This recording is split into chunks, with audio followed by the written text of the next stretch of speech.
Hello दोस्तों, DSP sir की class में आपका स्वागत है। और आज आप सीखने जा रहे हैं दीज एंड दोज। दिस और दैट का प्लूरल ये दीज दोज होता है। हाँ, आपने बिल्कुल सही सुना, दिस और दैट का ही ये दीज दोज प्लूरल होता है। जिस तरह से दिस दैट आपका सिंगुलर था, इसी तरह से दिस और दोज आपका प्लूरल है। दिस दैट के साथ हमेशा इज लगाते थे, अब दिस दोज के साथ हमेशा आर लगाना है। जिस तरह से दिस का प्रयोग हम नज़दीक वस्तु के लिए करते थे, लेकिन अकेले के लिए करते थे, एक के लिए करते थे, उसी तरह से दिस का प्रयोग भी हम नज़दीक वस्तु के लिए करेंगे, नज़दीक के लिए करेंगे, लेकिन शर्त है अकेला नहीं होना चाहिए, प्लूरल होना चाहिए, एक से ज़्यादा होना चाहिए, तभी हम दिस का प्रयोग कर सकते हैं। और दिस की हिंदी होती है ये।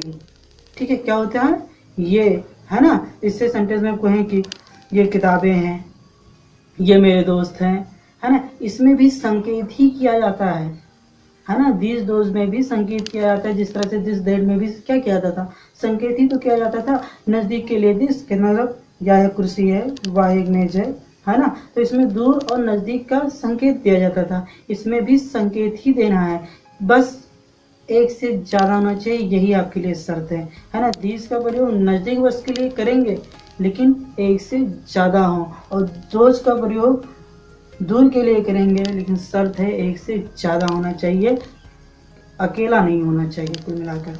ठीक है, तो आई होप आप समझ गए होंगे कि दीज और दोज का प्रयोग कहाँ होता है। दीज का प्रयोग नज़दीक वस्तु के लिए, लेकिन एक से ज़्यादा हो तब, और दोज का प्रयोग दूर के लिए करेंगे, लेकिन अकेला नहीं, एक से ज़्यादा होना चाहिए, वहाँ पर हम दोज का प्रयोग करेंगे। और जिस तरह से दिस दैट के साथ हमेशा इज लगाते थे, उसी तरह से दीज दोज में हमेशा हम आर लगाएंगे।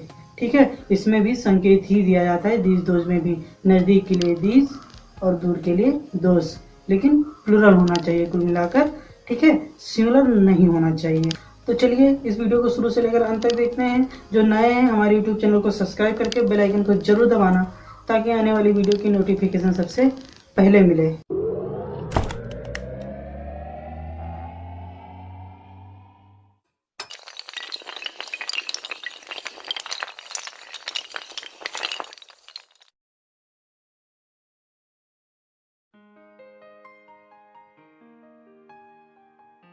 दीज और दोज का प्रयोग एग्जाम्पल सहित हम पढ़ते हैं। तो जैसा कि हमें मालूम हो चुका कि दीज का प्रयोग नज़दीक वस्तु के लिए एक से ज़्यादा हो, तो वहाँ पे हम दीज का प्रयोग करते हैं, और एक से ज़्यादा हैं और दूर हैं, कहाँ हैं, दूर हैं, तो वहाँ पे हम दोज का प्रयोग करते हैं। और दीज और दोज कुछ नहीं करते, बस संकेत देते हैं।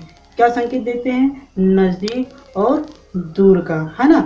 नज़दीक है, कई हैं, एक से ज़्यादा हैं, तो वहाँ पर दीज लगाना है आपको, और दूर है, एक से ज़्यादा है, तो वहाँ पे आपको दोज लगाना है। ठीक है फ्रेंड्स, तो ये मेरे दोस्त हैं, मतलब ये मेरे दोस्त हैं, मतलब कहने का मतलब बहुत सारे दोस्त बैठे हुए हैं, मैं उनको बोल रहा हूँ ये मेरे दोस्त हैं, है ना। मैं आपको बता रहा हूँ कि ये मेरे दोस्त हैं, तो मेरे नज़दीक हैं, है ना, और बैठे हुए हैं, तो मैं कह रहा हूँ ये मेरे दोस्त हैं। अगर दूर बैठ जाते तो मैं कहता वे मेरे दोस्त हैं। क्या कहते, वे मेरे दोस्त हैं, तो वही दूर के लिए, तो कुल मिलाकर संकेत ही देता है। ठीक है, तो आई होप आप समझ गए कि दीज और दोज का प्रयोग कहाँ होता है। चलिए सेंटेंस में कैसे यूज करते हैं ये देखते हैं, है ना। तो सबसे पहले आपको लिखना है, स्टेप पे सबसे पहले आपको सब्जेक्ट लिखना है। और सब्जेक्ट में मतलब कहने मतलब अगर ये है, नज़दीक है, तो वहाँ पे आपको दीज लगा देना है। और अगर प्लुरल है, कहना मतलब वह है, दूर का इशारा कर रहा है, तो वहाँ पे दोज लगा देना। कहने मतलब आपको केवल इशारा ही समझना है। अगर नज़दीक का इशारा कर रहा है, तो वहाँ पे आप दीज लगा देना, और अगर दूर का इशारा कर रहा है, तो वहाँ पे दोज लगा देना, बात खत्म। तो ये मेरे दोस्त हैं, यहाँ इसका मतलब नज़दीक का इशारा कर रहा है, तो यहाँ पे सब्जेक्ट की जगह पे आप क्या लिखोगे, दीज लिख दोगे। चलिए दीज लिख दिया। उसके बाद आर हमने बताया था, दीज और दोज के साथ हमेशा आर लगता है, क्योंकि दोनों प्लूरल है ना, ये भी प्लूरल तो ये भी प्लूरल, है ना, तो आर लगा दिया। अब बचा मेरे दोस्त, तो माई फ्रेंड हो जाएगा। क्यों फ्रेंड, माई फ्रेंड्स। ठीक है, क्योंकि प्लूरल है, बहुत सारे हैं, तो एस लगाना ही पड़ेगा। अगर इसी का आपको बोलना है नेगेटिव वाला कि ये मेरे दोस्त नहीं हैं, तो आप क्या बनाओगे, तो आपको कुछ नहीं करना। आपको बताए थे तीसरे नंबर पे केवल आपको नाट लगा देना, 1 2 और तीसरे नंबर पे नाट, माई फ्रेंड। ठीक है फ्रेंड्स, और अगर इसी तरह का अगर इसका इंट्रोगेटिव बनाना है ना, इस तरह से बोलना है, क्या ये मेरे दोस्त हैं, क्या ये मेरे दोस्त हैं। तो क्या बनाओगे, इसी हेल्पिंग वर्ब आर को आप सब्जेक्ट की जगह कर दो और सब्जेक्ट की जगह और आर की जगह पे सब्जेक्ट कर दो। कहने मतलब ये आर को बड़े प्यार से आगे ले आइए और इसको पीछे कर दीजिए, ये बाकी नॉट हट जाएगा, माय फ्रेंड, और यहाँ पे फुल स्टॉप की जगह पे क्वेश्चन मार्क आ जाएगा क्योंकि यहाँ पे क्वेश्चन कर रहा है ना, क्या ये मेरे दोस्त हैं। और इस तरह से आपको बोलना है, क्या ये मेरे दोस्त नहीं है, नेगेटिव प्लस इंट्रोगेटिव। तो आपको भी कुछ नहीं करना है, तीसरे नंबर पे केवल नॉट लगाना है, आर दीस, और तीसरे नंबर पे नॉट माय फ्रेंड। इसमें भी क्वेश्चन कर रहा है तो क्वेश्चन मार्क लगाएंगे। अगर इसी का मान लो आपको WH वर्ब बोलना है कि ये मेरे दोस्त कैसे हैं, है ना, तो आपको पहले कैसे की अंग्रेजी हाउ लिख देना है, ठीक है, और फिर ये आर है, आर लिख देना है, और फिर ये की अंग्रेजी दिस, और मेरे दोस्त के माय फ्रेंड, है ना, ये मेरे दोस्त कैसे हैं। ठीक है फ्रेंड्स, इसी तरह से वह किताबें हैं, तो यहाँ पर दूर का इशारा कर रहा है कि वो कहाँ है, दूर है ना, वही किताबें, इसका मतलब दूर की ओर संकेत कर रहा है। और जब दूर की ओर संकेत कर रहा है और किताबें मतलब बहुत सारी किताबें मतलब संकेत दे रहा है, तो यहाँ पे दोस्त लगाएंगे, है ना, तो यहाँ पर वही की अंग्रेजी आपका दोस्त हो जाएगा, और इनके साथ आर लगता है, आप आर लगा दोगे, और फिर किताबें तो बुक्स, है ना, तो क्या बनेगा 2000 बुक्स। इसी का नेगेटिव बनाना है तो कुछ नहीं करना है, केवल तीसरे नंबर पे आपको क्या लगाना है, नॉट, दो तीसरे नंबर पे नॉट और बुक्स। ठीक है फ्रेंड्स, इसी तरह से अगर आपको इंट्रोगेटिव बनाना है तो इस आर को आगे ले आइए, ये लो आगे ले आए। अब बोलना है क्या वे किताबें हैं, तो आर को आगे ले आए, फिर आपको लिखना है दोस बुक्स, क्वेश्चन मार्क लगा देंगे, क्वेश्चन कर रहा है। अगर आपको इस तरह बोलना है क्या वे किताबें नहीं हैं, तो आप क्या बताओगे, आर दोस, और तीसरे नंबर पे नॉट बुक्स। अगर आपको WH वाला बोलना है कि वे किताबें क्यों हैं, तो क्यों की अंग्रेजी आप सबसे पहले लिखोगे वाई आर दोस, और किताबें की अंग्रेजी बुक्स। अगला एग्जांपल देखते हैं, मान लो मुझे ये कुर्सियां हैं तो ये बनाना है, तो यहाँ पर ये नज़दीक है, तभी तो मैं कह रहा हूँ ये कुर्सियां हैं, बहुत सारी कुर्सियां हैं, तो ये नज़दीक हो गए 20, इनके साथ आर लगेगा, आर लगा दी, बाकी बचा कुर्सियां, तो चेयर्स लिख दूंगा, है ना फ्रेंड्स। अगर आपको इसी का नेगेटिव बनाना है, ये कुर्सियां नहीं हैं, तो आपको क्या करना है, बीच को ऐसे उतार देना है, आर को ऐसे उतार देना है, तीसरे नंबर पे आपको नॉट लगा देना है, चेयर्स को भी आपको ऐसे उतार देना है।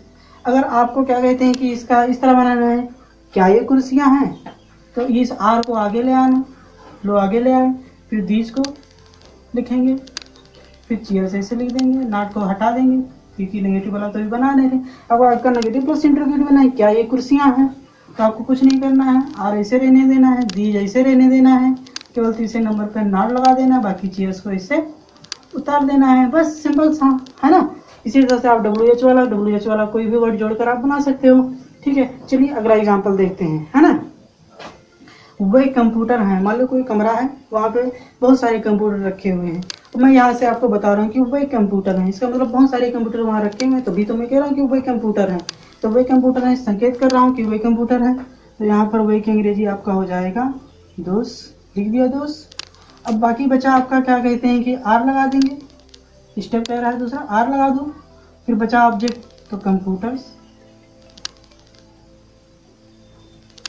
ठीक है फ्रेंड्स, इसी का नेगेटिव बनाना है, तो दोस आर, तीसरे नंबर पे आपको क्या लगाना है, नॉट कंप्यूटर्स। इंट्रोगेटिव बनाना है, आर को आगे लगाएंगे, आर दोस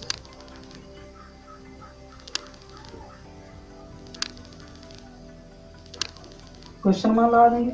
इसी तरह से अगर नेगेटिव प्लस इंट्रोगेटिव बनाना है तो इसको ऐसे और तीसरे नंबर पे आपको नॉट लगा देना है, और फिर कंप्यूटर की कोई से भी आपको उतार देना। कुछ सेंटेंस और दीज दोस्त के देख लेते हैं। पहले एक वर्ड वाला सेंटेंस देख लेते हैं। जैसे ये बच्चे, तो दीज किड्स या दीज चिल्ड्रेन, ठीक है। वे या फिर वो लोग, मतलब दोज पीपुल। जैसे हमें बोलना है ये वीडियो, तो दीज वीडियो। हमें बोलना है वही किताबें, तो दोज बुक्स, है ना। इस तरह से आप बहुत सारे सेंटेंस बोल सकते हो, है ना, कि वही खिड़कियाँ, तो दोज विंडोज, है ना। तो इस तरह से बहुत सारे सेंटेंस बोल सकते हो, है ना। तो ये आपके हैं, तो दीज आर योर्स। आपको बोलना है ये नया है, तो दीज आर न्यू। वे अच्छे हैं, तो आपको क्या बोलना है, दीज आर गुड। आपको इस तरह बोलना है ये भारी हैं, तो आपको बोलना है दीज आर हैवी। आपको बोलना है ये लैपटॉप हैं, तो दीज आर लैपटॉप्स। आपको इस तरह बोलना है ये किताबें नहीं हैं, तो आपको बोलना है दीज आर नॉट बुक्स। आपको इस तरह बोलना है क्या ये पुराना है, तो आर दीज ओल्ड। क्या ये मेरे दोस्त नहीं है, तो क्या बोलोगे, are these not my friends. ये क्या है, तो व्हाट आर दिस, है ना। ये वह आदमी कौन है, तो हु आर दोज मैन। ये कैसी किताबें हैं, तो हाउ आर दीज बुक्स। तो इस तरह से सेंटेंस आप दीज दोस्त का प्रयोग कर सकते हैं, ठीक है। कुल मिलाकर ये समझिए, दीज और दोस्त का मतलब इशारा करना है या संकेत करना है। नजदीक हो, कई हो, तो आपको दीज लगाना है। अगर दूर हैं, कई हैं, तो आपको वहाँ पे दोस्त लगाना है। दोस्तों, हमारे YouTube चैनल को सब्सक्राइब करके बेल आइकन को जरूर दबाएं, ताकि आने वाली वीडियो की नोटिफिकेशन सबसे पहले आपको मिले।